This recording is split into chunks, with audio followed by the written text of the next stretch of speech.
Ang Agila! Mabuhay! Sa patuloy na pagkakaisa ng Agila, nagsagawa ang Knights of Laguna Elite Eagles Club ng mga libreng programa gaya ng free circumcision, dental mission, haircut at feeding program sa Barangay Dagatan, San Jose, Batangas City. Pinangunahan ni National President Eagle Arnold E. Landayan ang nasabing programa.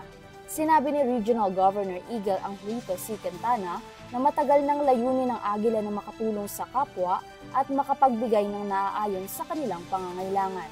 2 years na rin namin ginagawa itong pagtulong sa kapwa, sa mga less fortunate na tao. And bilang isang Agila, ito talaga yung aming sinumpaan tungkulin, ang tumulong at maging backbone ng government. And this morning, we have our feeding program para sa aming mga nabisita sa amin. And then we have also haircut, so gusto magpa-haircut. And then on the upper floors, we have dental services, may libreng bunot ng ngipin, at saka on the upper levels also, we have yung libreng circumcision. Yes, of course, lahat ng mga dental medical missions and other services para sa mga tao is so important. Siyempre, matutulungan natin ng mga tao na walang kakayahang magpagamot na may bayad. Tama? So I think it is very important for all of us, pati sa mga tao. Ang Knights of Elite Laguna Eagles Club, NCR 18, nag-conduct ng libreng tuli, tapos libreng gupit para sa mga kabataan. Kasi darating na ang pasukan. So priority natin maring balik pogi ang ating mga estudyante. Tapos libreng bunot para sa mga sa dental. Nakiisa rin si Honorable Reggie Vertusio para maisakatuparan ng programa. Naniniwala siyang malaking bagay ito, lalo na sa Barangay Dagatan. Po na ganito mga free medical mission ay marami tayong natutulungan mga kababayan dito sa atin, lalong-lalo na dito sa atin sa Barangay Dagatan. Kasi nga po, tamang-tama ang libreng gupit para po sa mga papasok, sa mga kabataang papasok, tamang-tama po ito.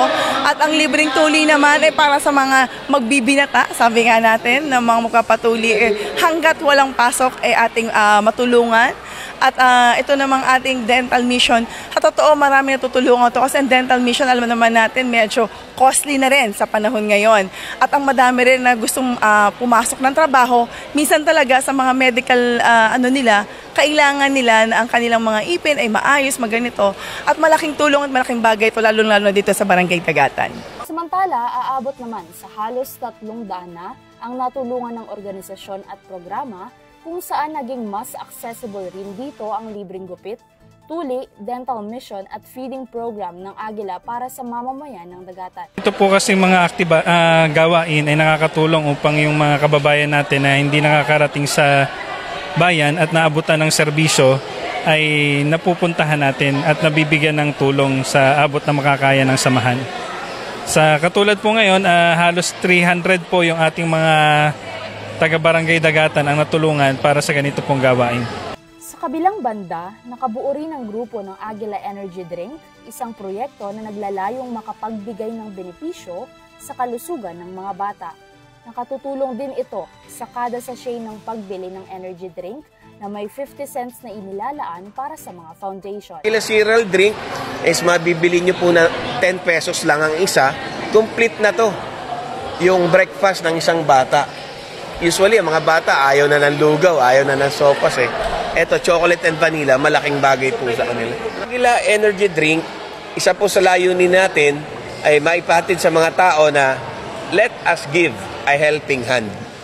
So every sachet may 50 cents po na inilalaan para sa Kita po sa nagpapasalamat sa pamunuan ng Eagles at sa kanilang proyekto dahil ito ay isang napakagandang proyektong pinagkakaloob nila sa bawat mamamayan. Ito ay mahalaga hindi lamang sa mga kabataan, higit ay sa mga mayroong karamdaman. Makakaasa umano ang komunidad ng Dagatan na madadagdagan pa ng mga libreng programa ang lungsod, lalo na ngayong nalalapit na ang pasukan. Limitan namin nagiging gawain ay namimigay kami ng mga school supplies sa ating mga batang papasok. Tapos ang isa po nating gawain din, pinagpapatuloy pa rin po natin yung feeding program para kahit papaano bago sila pumasok ay may dagdag silang lakas sa pagpasok. Para sa EuroTV News, ako si Gab Cabonita, sumasaludo sa bawat Pilipino.